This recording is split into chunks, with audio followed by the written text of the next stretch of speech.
In this video, we will be comparing the Progen T20 and the Oxlot XA21 in a bunch of different performance tests. The test will include braking, drag race, top speed, kick down, power and a lap time. So let's start with the braking test. Everybody look what's going down.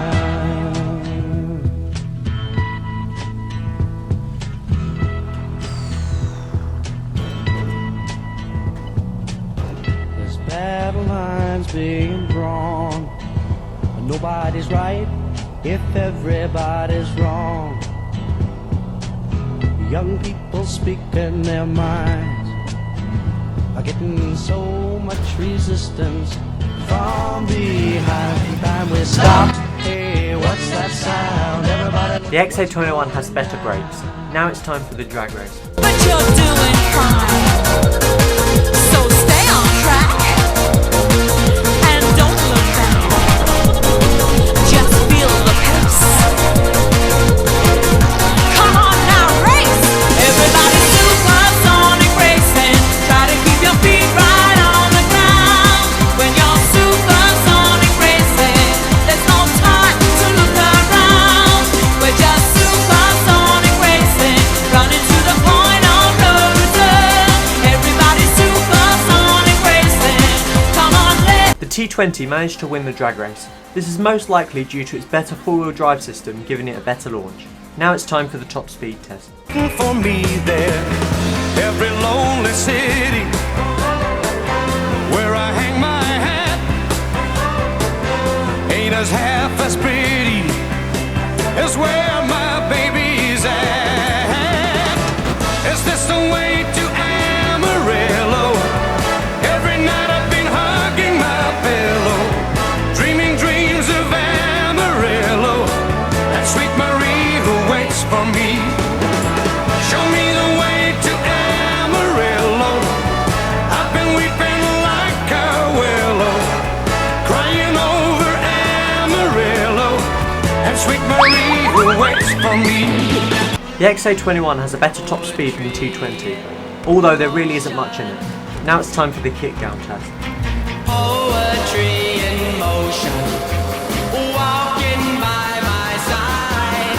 Her lovely locomotion keeps my eyes open wide. Poetry in motion, see her gentle sway, all wave out on the ocean. The T20 has a better kick down. Now it's time for the power test. To the bottom, I go back to the top of the slide. Well, I stop and I turn and I go for a ride till I get to the bottom and I see you again. Yeah, yeah, yeah. Do ya, don't you want me to love you? I'm coming down fast, but I'm on the phone, yeah. Tell me. Once again, the T20 has more power for the hill. Now it's time for the lap time.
drinking and lusting and his hunger for power became known to more and more people, the demands to do something about this outrageous man became louder and louder.